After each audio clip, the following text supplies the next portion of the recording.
Hello and welcome. I am Scrapperlock, and this is City of Heroes on the Rebirth server. We are with Psyop, our mutation stalker, and we are ready for another Let's Rant with Scrapperlock. We're finishing up the story arc for Mercedes, and then we'll muck around with some new contacts.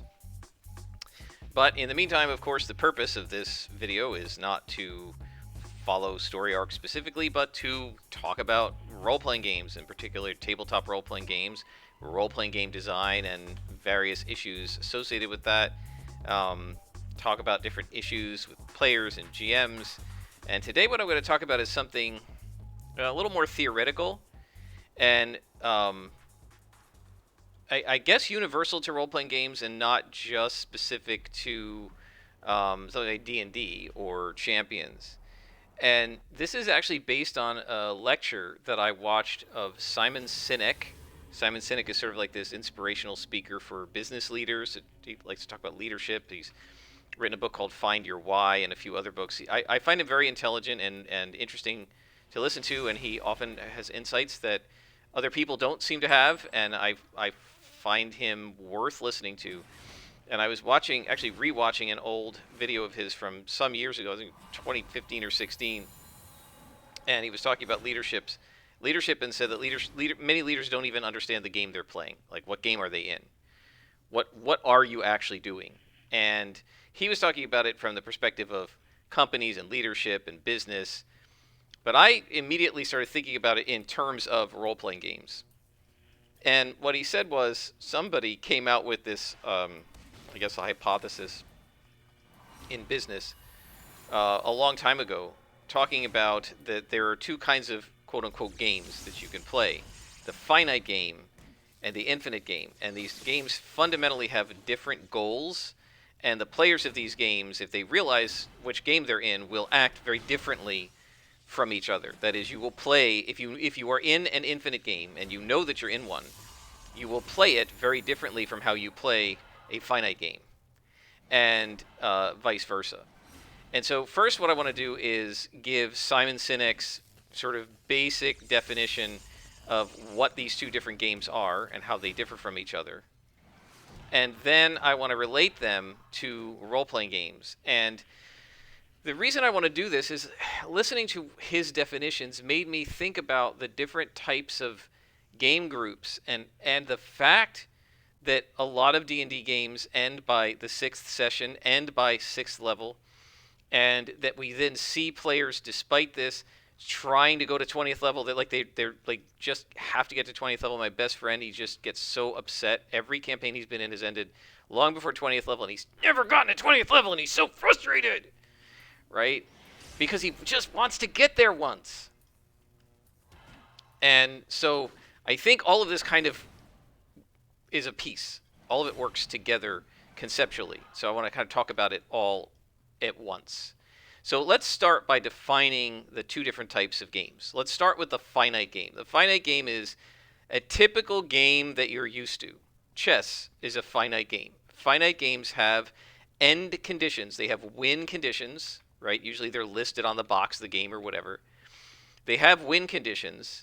They have a limited, they exist for a limited period of time. You play chess until somebody gets checkmated, and then the game is over. You play checkers until somebody's got, all the pieces of one of the players is off the board, and then the game is over. You play Monopoly until somebody bankrupts everybody else, and then the game is over. So these games have finite time horizons for playing. You can only play them until somebody hits the win condition. And everyone playing the game is aware that it is a finite game, usually, and that there is a win condition, and that whoever gets there first basically wins, right? Like baseball is Simon Sinek's example. It's a finite game. You play for 9 innings, and then unless you're tied, the game is over, and whoever has the most runs at the end of 9 innings wins the game. You don't get to say, if you're 3 runs down at the end of the 9th, well, let's play 2 more innings and see if I still win, if I'm still losing. Right, the game is over. Football has a timer, an actual countdown. You have minutes, and you can stop the clock for going out of bounds or calling a timeout. But other than that, or when the possession changes, but other than that, the clock is going to keep relentlessly ticking down. And when it hits 0, the game is over. And your goal is to have more points on the scoreboard at the 0 mark than the other team.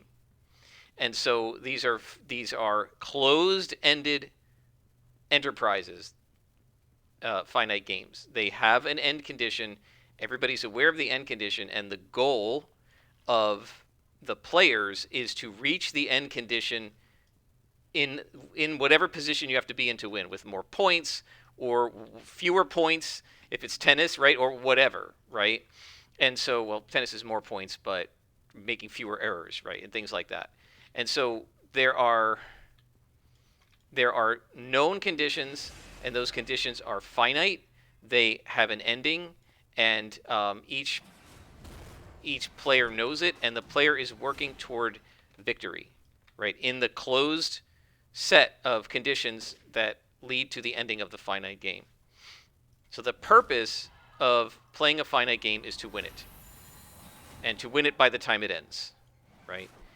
Infinite games do not have a clear ending, and the goal of the people playing an infinite game is to keep playing the game, right? Is to prevent the game from ending. You don't want it to end, right? So a great example of, if you want to think of it as a game, typically something like a marriage would be considered an infinite game. The goal of the couple on the day they get married is to keep the marriage together until they die, right? They don't want it to end. There's no win condition to being married to somebody, right? Theoretically, the winning is staying together forever and getting to your 50th anniversary and having grandchildren and all of that, right? So you're in it for the long term, permanently, right? And Simon Sinek talks about companies that are in it for the long term. They're in it for 50 years, not to make a profit this month, right? So they're not trying to beat their competitor with the next release of the next operating system.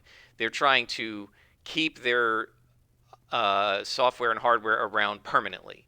And they want to do whatever it takes to do that, not whatever it takes to beat their competition in the next quarter, right? And so in an infinite game, the purpose of the game is to keep it going, right? And if the players involved in an infinite game realize they're in an infinite game, then they will be working together to keep it going permanently. This is, again, like the marriage analogy. Usually both members of the couple realize they're in it forever, right? And they're generally going to behave in whatever way they can to make it keep going, right? Obviously not true in dysfunctional marriages, but we're not talking about that, right? And so one of the things that Simon Sinek talks about is you can have all kinds of kind of anomalies happen when you have people who either think they're playing a finite game and they're in an infinite game, or think they're playing an infinite game and they're in a finite game, right? Or if some of the players want the game to be infinite and some of them want it to be finite, you can have you can have a mismatch of like behavior and everything. And so so he talked about this obviously in the context of business, but I then thought of it in the context of a role-playing game, right? If you think about how people approach role-playing games and what their goal is, right? Someone saying, my goal for playing this game is to get my character to level 20, is telling you, I am playing a finite game. There's an end condition, and I want to get there, and I consider that essentially to be victory. So I don't know if he realizes he's doing it and thinking this way or not, but when my best friend is constantly frustrated that he didn't get to 20th level, when he's at first level, designing his character all the way to 20th, and then just hoping and hoping and hoping and hoping the campaign gets there because that's what he wants to do, is get to 20th level, he's essentially setting a countdown clock on himself, and he's essentially accepted the premise that this campaign of D&D is a finite proposition. It is a finite game. It has an end condition, and my goal is to get to the end, right? Whereas there are other players, like the players in my Rome game. I know the newest player. She loved the game, right? She loved the campaign and loved her character. She was very comfortable with her character, and I think this is the main thing. It wasn't so much anything I did in the campaign, right?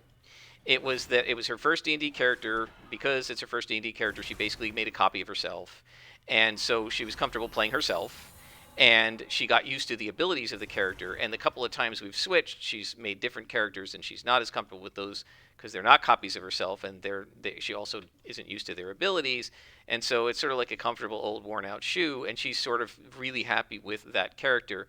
And I think it's probably the case that she would be happy to just play that character forever, right? If the campaign never ended and we just met every 2 weeks and kept playing in that world, I don't think she'd mind, right? And I don't think she'd care if she was still first level, right? Or at least maybe third level, getting her panther pet for her ranger.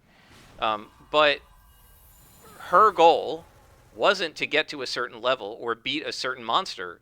It was to keep playing the game, right? I just want to play again next week or in 2 weeks, right? And as long as we're playing again, the rest of the details don't care. So you have two sort of different goals here. You have one person whose goal is to get to the end, right? And another person whose goal is just to keep playing. And Simon Sinek's point is, if your goal is to keep playing, you're going to employ different strategies than you will if your goal is to win the game, right? And so, again, if you think about like the behaviors of players, right? One of the differences between my best friend and this new player is my best friend was always trying to max out his character and get more powerful and gain level. And every time we gained level, he's like, yes! And he would immediately go into D&D Beyond and level up his character. Want to be more powerful, right? But that has the unintended, maybe for him, but inevitable consequence that you are reaching the end of the game, right? If you're 13th level, there are only 7 levels to go. You've now experienced 2/3 of your character, and it's 2/3 over. So if you want to keep the campaign going, being 13th level isn't helping you keep it going. It's stopping you from keeping it going, right? It's bringing you toward the end. And so if you think about, for instance, I've mentioned this before, Professor Dungeon Master from the Dungeon Craft channel, and he talked about how his players have been playing the same game since like 1999 or something. They've been playing for 20 some odd years. And how are they doing it? Well, they all agreed to just stop at 6th level, leveling up. What is he saying there? He's saying that my players and I decided that we wanted to play an infinite game. That our purpose of playing D&D is to keep playing D&D. That each and every week, our goal is to make sure that by the end of the session, we're going to play again next week. And we're going to do whatever we have to do mechanically in the game to ensure that we never stop, right? And that is an infinite game, right? They recognized that in order to keep it going, in order to have an infinite game, they were going to have to stop gaining experience and levels, because levels get you to the end, and then the game stops and it's not infinite anymore, right? And they don't want it to stop. They were having too much fun, right? So if you're enjoying the game and you want it to continue, there are certain things concessions you have to make, things you have to do and things you can't do that could affect the play and are based on how much longevity they either add or subtract relative to the game, right? Either add to the game or subtract from it, right? So think about, for instance, if you want to go back and look at all those Silver Phoenix playthroughs, you will see that every other episode I turned off experience. Why did I do that? Why did I turn off her experience gain? I just turned it off. I'm not going to gain any more XP with this character. For this whole episode. Why? Because I wanted to do every story arc in the game. Because although I knew it wasn't possible for it to be a truly infinite game, I wanted to make as much of an infinite game out of City of Heroes as I could. I love this game.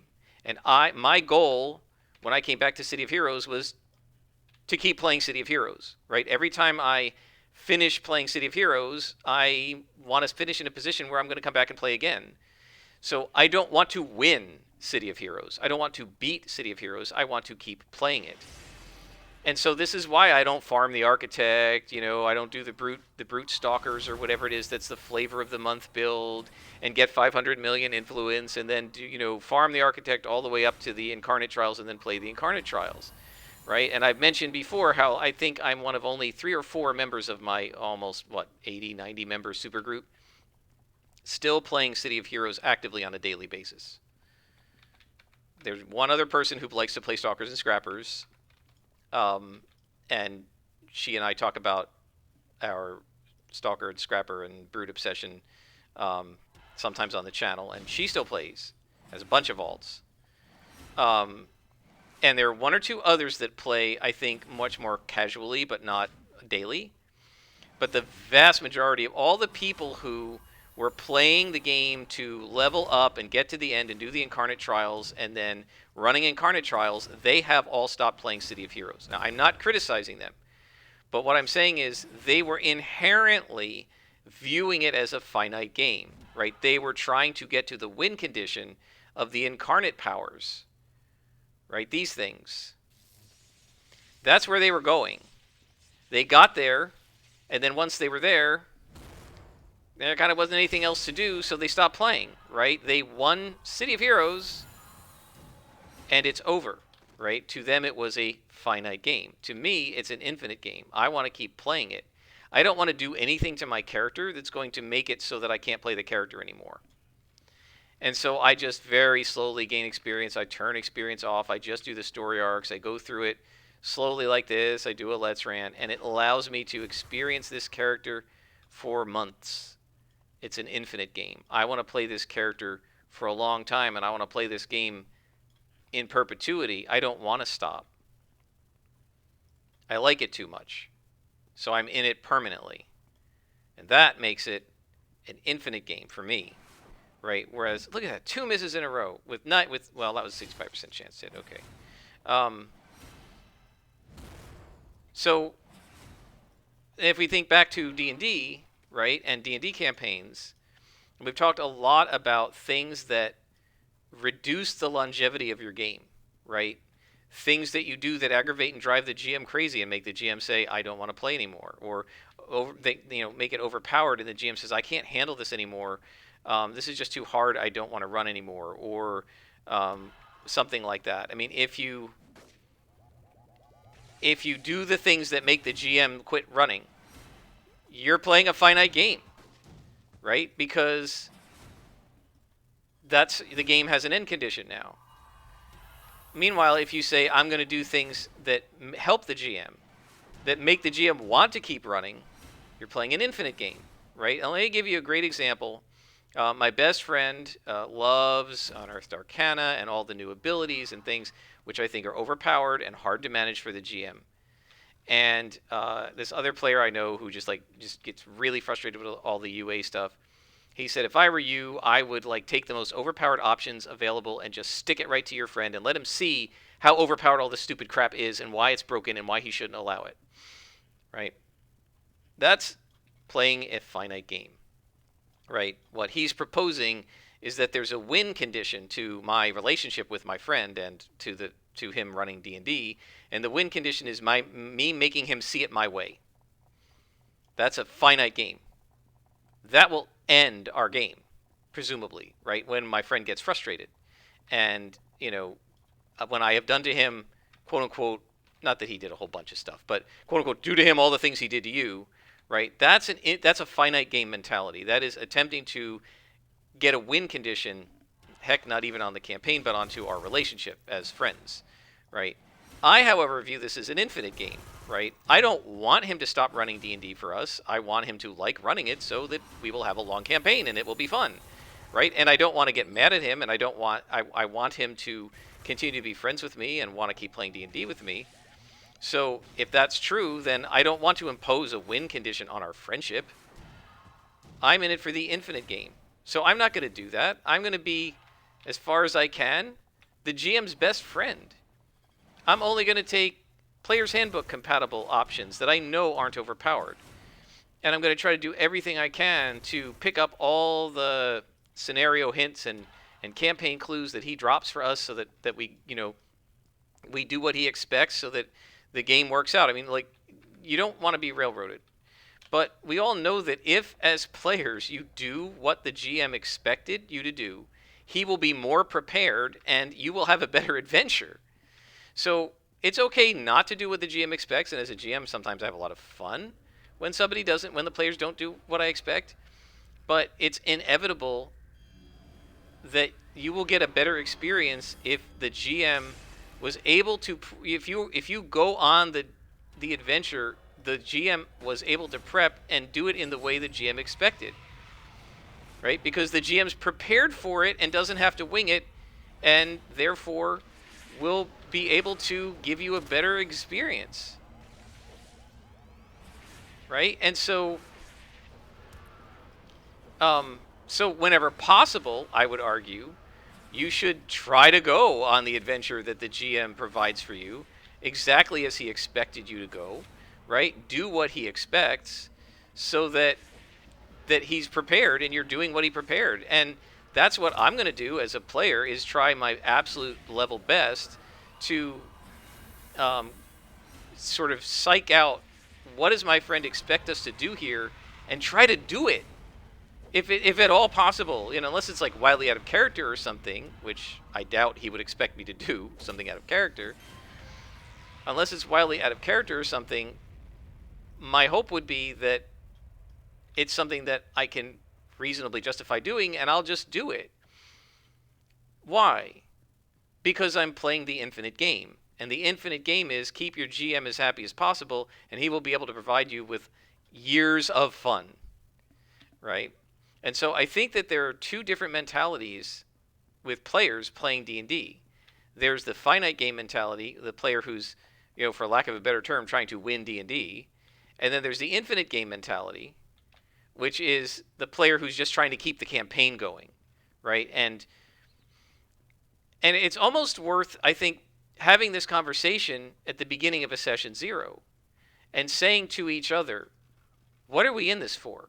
Or do we view this campaign as a finite game or an infinite game? That doesn't mean the campaign individually with these specific characters has to last forever, like Professor Dungeon Masters, right?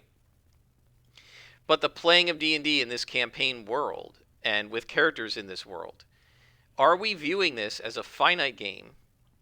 We're in it, we're going to beat Asmodeus, and that's the end of the campaign, and then we're going to switch games. Or maybe stop playing altogether. Or are we viewing this as an infinite game, right? A game in which we're going to be playing long after Asmodeus is defeated, doing other things with these characters, or playing with other characters with the same GM in the same world. Right? If you look at, say, Critical Role, right? They're playing an infinite game. Yes, they have had 3 campaigns, so 2 of them have ended, but they're in the same game world with the same GM, running in like a same continuity, and even some of the old characters come back as NPCs and stuff, I think, over the course of multiple campaigns. So that's an infinite game, right? They're doing everything they can to keep their game from ending, right? The goal of the players of Critical Role, partially for their own pocketbooks because they're making money, is to see to it at the end of a session that there's another session coming, right? Their goal, the goal of Critical Role, is to play more, is for them to run more Critical Role sessions. That's their goal, right? And so it's worth, I think, having a conversation with each other in session 0. Is our goal going to be to keep playing the game? Right? That no matter what happens, we want to make sure we can keep playing with each other as far out, as infinitely as possible for as long term as we can. Or is our goal, let's get to level 20? Those are 2 very different purposes. And I think as a game master, you can provide either type of experience, but it's very helpful as a game master and as a group of players. It's very helpful for you to understand where each other is coming from, so that you're all playing the same sort of game, right? Otherwise, if you're playing 2 different games, well, that could be incompatible, right? You could end up with people who are playing very different style games. One guy is just trying to level up as fast as possible and get to level 20, and the other person saying, no, I want to stay at level 6 and play this game forever. Right? And maybe the first person who wants to get to level 20 says, look, this is a fun enough campaign, but I don't want to stay in this character forever. I have different character ideas. I have alts, and I want to play other characters. I don't want to just play this guy, at 6th level for the next 10 years. I can't imagine that would be fun. Right? So it's important to... Oops. Didn't mean to do that. It's important to talk with each other and to understand each other's goals with regard to this sort of thing. Do you want to keep this going forever? Right? Now, if my players had said, man, I know my new player would have said, I would love to just play in Rome forever. Just let's keep going for years. Okay, we can retire these characters, let's make up some new Rome characters and keep playing. I wasn't interested in doing that. right? I grew tired of that world, and I had never intended, because Rome is so non-standard for a fantasy world, and I knew that, I never intended to play in it forever.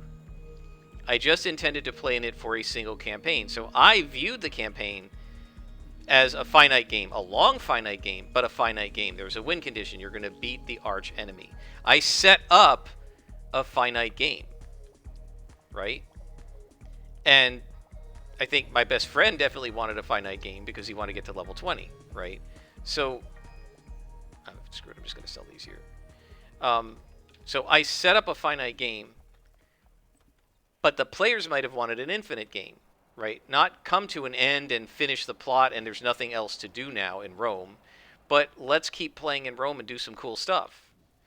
I didn't really set it up for that, right? That's more of a West Marches sandbox type game.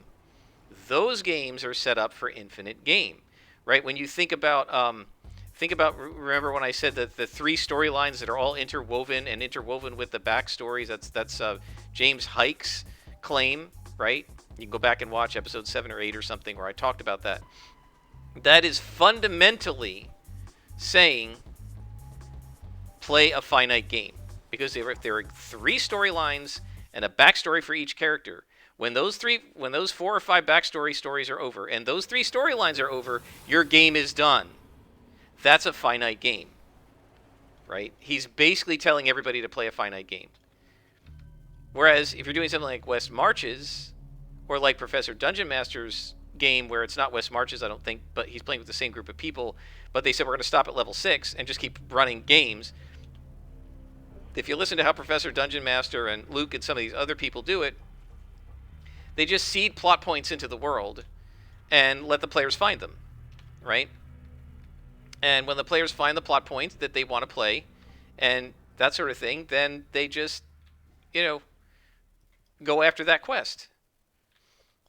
The second sorcerer is going to be a pain, but that's fine. And so when you finish one quest, Luke just makes up another one, right?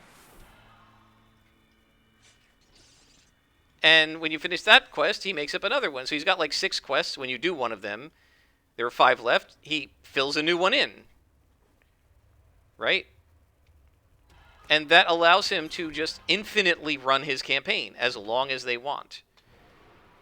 Now, they do gain levels, and they go to, 20th level, and so that's not going to be truly infinite. But it's a lot more infinite than having 3 storylines, because once the 3 storylines are over, you're done.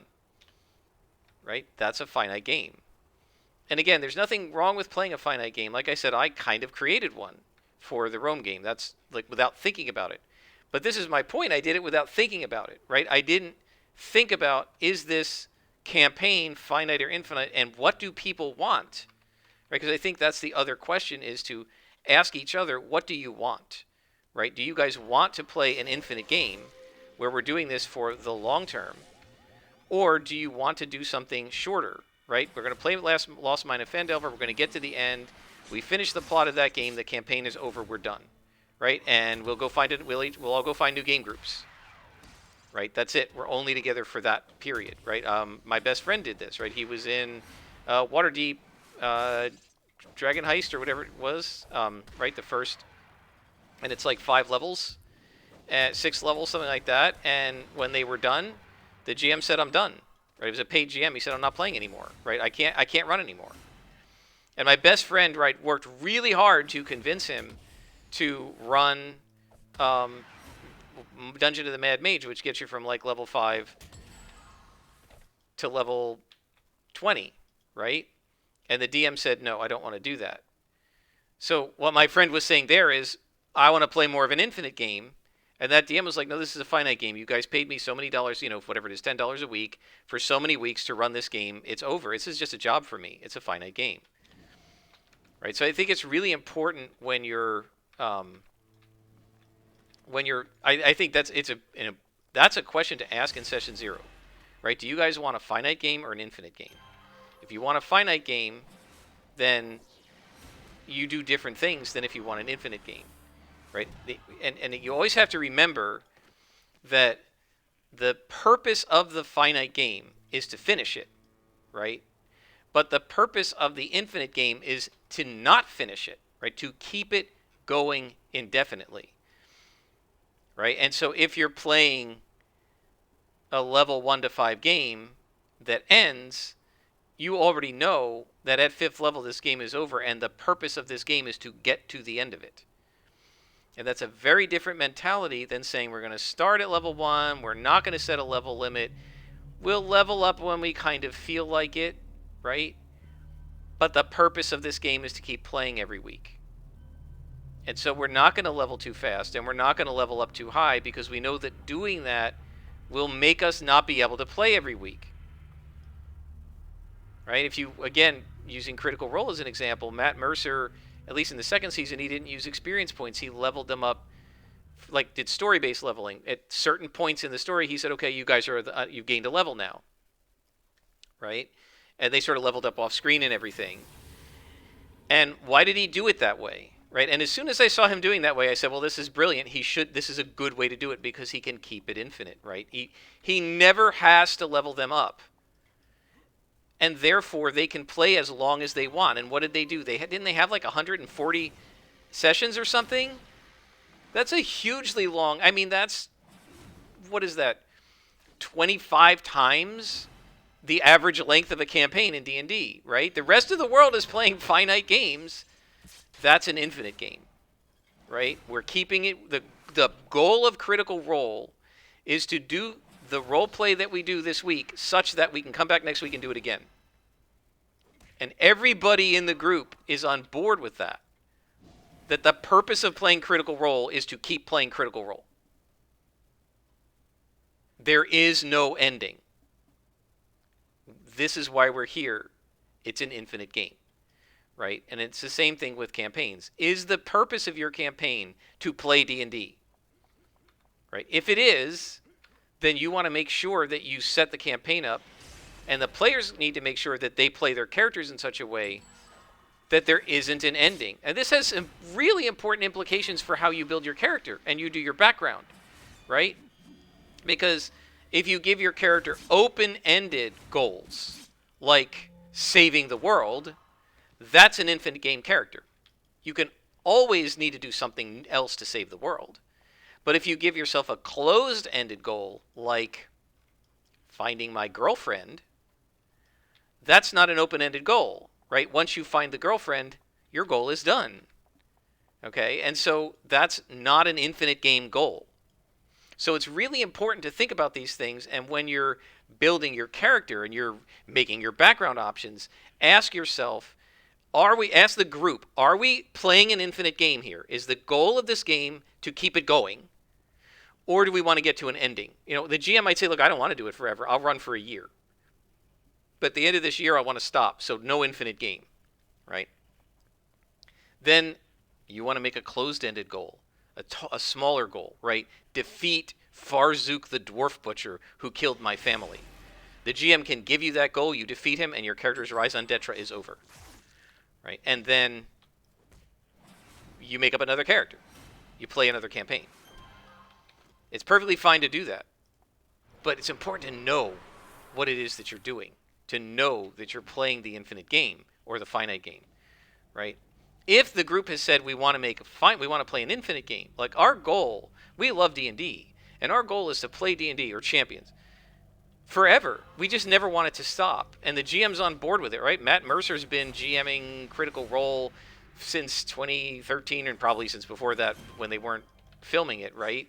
He's been doing this for like 10 years. He's perfectly happy to run for 10 years. That's an infinite game. Not every GM is going to want to do that. A lot of them want to take turns and take breaks. But some GMs are perfectly happy to just be a lifetime GM. What do they call it? A forever GM, right? And they're perfectly happy to do that. And then you could possibly have a forever game, right? An infinite game. If the GM has agreed, I want a GM permanently, and I don't, I'll do it as long as needed, and I'm not going to get tired, and I'm not going to stop. Hopefully they'll be right about that, and not change their mind. Then, and the group says we want to play a forever game. We want to play a sandbox, West Marches, open-ended, no ending type of game. then when you're making up your character, you need to come up with a character goal that is consistent with that, so that your character always has a motivation, and their motivation, oops, clicked the wrong thing, their motivation doesn't end 10 sessions into the campaign and they have no reason to go on adventures anymore, right? And so I think this is actually really important to figure out which kind of game you want to play as a group, and play the game, like that you all want to play together, right? Figure it out together and agree on it together. Now, you may not all agree, right? It may be that some of you say, I want to end it. I want to play a year and then switch. Like some people they like alts, right? I don't know, depending on characters, if I really want to play an infinite game with a single character, because I like alts and I'm an altaholic, and I might get tired of this character and want to play a new one, right? But you could also say, well, you just inject a new character into the party. That's no problem. Like, characters come and characters go. You can still play the infinite game. But it's important to know that, right? To know what you're getting into, so that you know how you're going to work it as a group. How long is this episode? Do I need to stalk to the end of this? It's 36 minutes. I think I need to stalk to the end of this. I wouldn't normally do this, guys, but I don't want to make the episode take too long. And this is a big dungeon or mission, whatever. So yeah, I think it's worth having a conversation with your group. Talk about finite and infinite games. Like, what's the goal of our group in playing this game? Is our goal to just keep playing D&D forever and ever, right, as long as we can? Or is the goal to get to the end of a campaign and beat the bad guy? And either goal is fine, but you've got to know which one you have, and everybody needs to kind of be on the same page.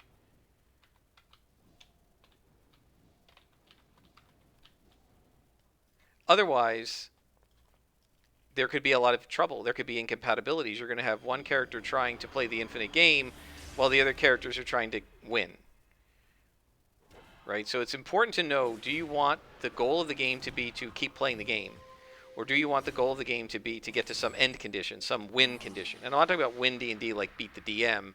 I'm talking about, like with my group, the win condition. They defeated the evil bad guy and saved the Empire of Rome. That's the end of the campaign. I envisioned that from the beginning. They were either going to beat him and save Rome or lose to him and Rome is destroyed. But either way, we have an end condition, and it's a finite game, right? And, my best friend, his win condition would have been get to level 20, but also find his character's girlfriend and find his character's mother and so on and so forth. Some of that never happened because I got tired of running the game, and I was running a finite game that was maybe shorter than the one he wanted to run, right? And so I think, again, it can lead to some incompatibilities, and it's worth having this very high-level discussion. I feel like not enough groups do this. I know my group never does and probably won't unless I GM again. Have this high-level discussion about what do we want out of the game? Is the goal of the game to keep playing the game? That we have so much fun playing D&D that whatever's happening week to week, we just want to make sure that every week we have a game to play. And then you engage in player and DM behaviors that perpetuate that propagate that cause that to happen. Or is your goal to have a finished product, right? To complete the campaign, right? We're playing Princes of the Apocalypse. My guess is the goal of most players in playing Princes of the Apocalypse is to finish the book, right? Finish the adventure, the campaign. And not just keep playing in that game world, right? I'm guessing that, but it's something worth talking about with your group. So I feel like the games that can support infinite games are Sandbox and West Marches style games, whereas the published adventures and the ones with storylines like mine, where there's a big bad evil guy and you're supposed to defeat him by the end, right? Those support a finite style of game. And either type is perfectly acceptable to play. It all based on your preference, your group, and how much time you guys and your GM have. But it's important to know to be on the same page about whether this is an infinite game or a finite game, whether you're playing to keep playing or whether you're playing to beat the scenario, right? Because the GM can provide you with a beatable or an unbeatable scenario, right? The unbeatable scenario is like a cosmic horror, or there's a big war going on, and you're not going to, the war is just going to be going on in the background no matter what. Your characters aren't going to win the war. You're just cogs in the wheel, and the story keeps going on, right? That's the infinite game. Whereas the finite game is, yeah, there's a war going on, and when you beat the bad guy, the war is over, and you save the empire or the republic or whatever. And so it's important to know the GM can provide either type of story. GM needs to know what do the players want. And the players, when they create their characters, can provide backstories that are open-ended. My character just wants to defeat evil, right? A paladin who wants to smite evil. That's one of my ideas for my best friend's campaign. That's an open-ended, like infinite game type character. But if my best friend wants to run a finite game, that might not be the appropriate background to put into that campaign, right? And so it's important to really talk about it. I urge people to have these high-level discussions before or during session 0, not just about lines and veils and all the other stuff you normally do in session 0, but ask each other, do we want to play a finite or an infinite game? Do we want to play a game that ends with a defined storyline and a finishing point, an ending point? I mean, maybe people do, right? We want to play our characters for a while, a year or two, and then we want to switch characters and switch campaign worlds. Who would want to play in this world all the time? It's a great world, Scrapperlock. I mean, it's really cool and realistic, but come on, there's 5 other worlds to play in D&D and Pathfinder, and there's dozens of other worlds. We want to try some other ones, right? Or maybe you have a group that's like, we love this world so much we never want to stop playing in it, and our goal is to play in this world every week and never end, right? And so it's important to talk about that. Now, I urge people to have that conversation. And feel free to comment down below, what's your goal? Is your goal to just keep playing? Not just. Is your goal to keep playing each week and keep the campaign going? Or do you see your goal as getting to an end point? And then maybe you'll do another campaign after this, but the most important thing is that we get to an end. That's the finite game. So are you an infinite player or a finite player? I'm not entirely sure which one I am. I feel like I'm an infinite player in the sense that I don't want to stop playing D&D, but I don't know that I'm an infinite player in the sense that I want to play it in the same campaign world forever for 10 or 15 or 20 years. I do kind of like some variety. So feel free to comment below, and until next time, I am Scrapperlock, and this has been City of Heroes on the Rebirth server.